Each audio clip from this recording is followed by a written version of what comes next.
everyone and welcome back to the channel. It's time for another Eurovision Rewind, and today we are going back to Eurovision 2012, which was in Baku, Azerbaijan.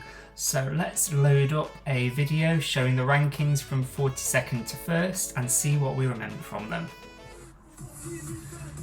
So first we have Austria. This famously beat Conchita in the national final there. Understandably, it didn't do very well, I think. I really liked this one from Belgium. Very charming. It's a shame it didn't do better.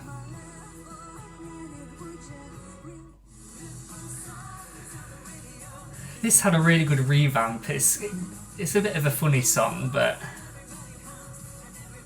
there's something charming about it. I actually quite liked this one in the end. I didn't get this one at all, but I know some people really loved this.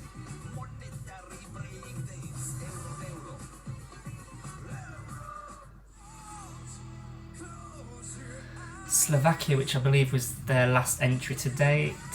Interesting rock song.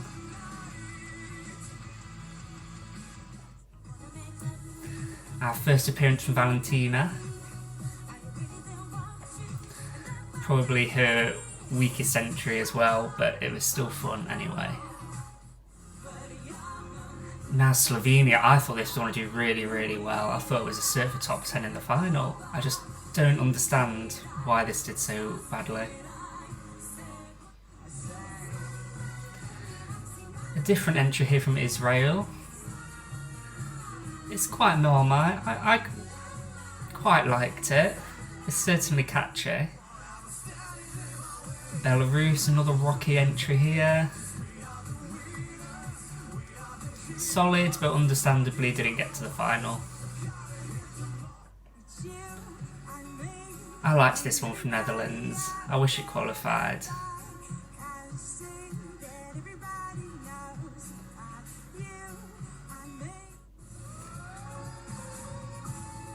I think this was Georgia's first non-qualification at the time, and they did massively improve it from the national final, but it was never a contender to qualify. A very Portuguese entry from Portugal.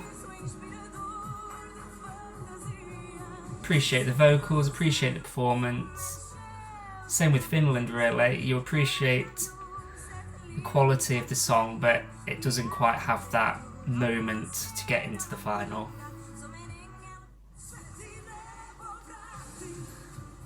Same with Croatia, another nice song, native language, that doesn't quite have that big moment that grabs you.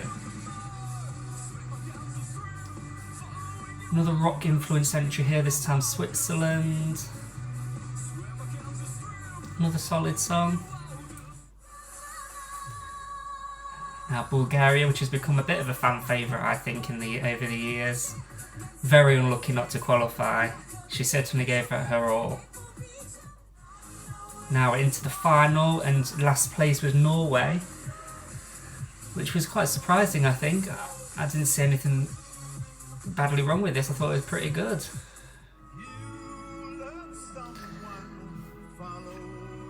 UK going for something different, but yeah, didn't work.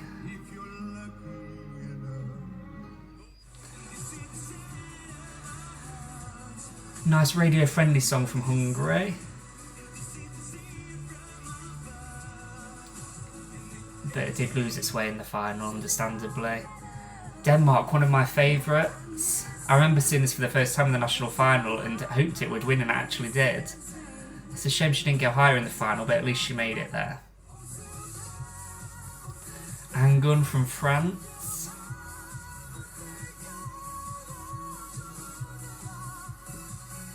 I liked this entry, but I think because of its high production, it's hard for it to translate to a Eurovision stage. Now Malta was a bit of a surprise to qualify, but it's so catchy, so fun, and in hindsight it was a very good qualifier. Iceland I expected to do better. A very powerful duet, but at least it did make the final, which Greta didn't manage unfortunately a few years later. Jedward's second appearance here, I preferred this one to Lipstick. It felt a bit more mature to me.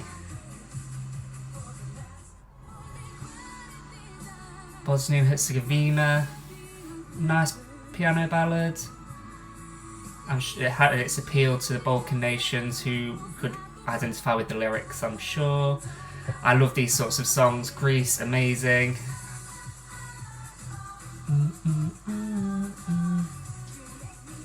But I think it did get slightly overshadowed by Cyprus, which this is one of my all-time favourite Eurovision entries, probably my top 3 ever.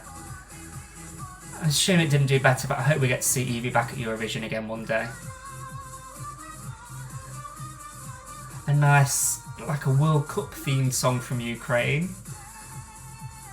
I don't see why this did so badly with the televote, but thankfully the jury's elevated it. Now, Donny's first appearance for Lithuania, I wasn't keen on this one at all, but I loved it when he came back in 2016. That was an amazing song. Calliope. She's a great performer, you can't deny that. The song's not completely for me, but you can't deny those vocals. This was one of my favourites. I actually thought this would do a lot better than it did as well. It was very on trend as well because we had Inna Alexandra Stan big in the charts at the time. Moldova, a good old fun entry as always. And performing last in the final certainly elevated its result. Now Pastora, amazing ballad, amazing voice. And rightfully got Spain back into the top 10 here. I think it should have done a bit better than that as well. Italy's great comeback continued. I preferred this to Madness of Love, which came second the previous year. This one didn't do quite as well, but still another great top 10 performance. This was a great radio-friendly song from Germany as well. And their national final that year, which I know had like live voting percentages on the screen. I loved watching that.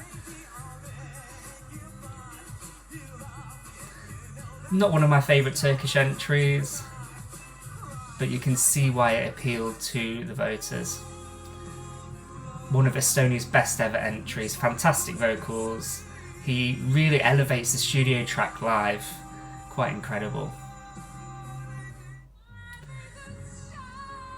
Albania, another one which really elevates the studio performance into the live performance. Unbelievable vocals. And I'm really glad it did well. Azerbaijan, home entry, did really well. Another one which really elevates the studio into the live performance with some amazing vocals. And staging, it's simple but it's stunning. I'm not a big fan of Balkan ballads. I think I preferred this one to his entry in 2004, but understandably it came third because he does have a lot of support. You can't deny this entry from Russia. I think everyone loves watching it. And then we finished off with Sweden, which was an easy winner, one of the biggest Eurovision entries of all time, and a very iconic performance from Loreen. So that concludes our rewind back to 2012. So as always, we will run a little vote, so make sure you look at the link in the description and let us know what your favourites are. Thank you for watching, and I'll see you again soon. Bye bye.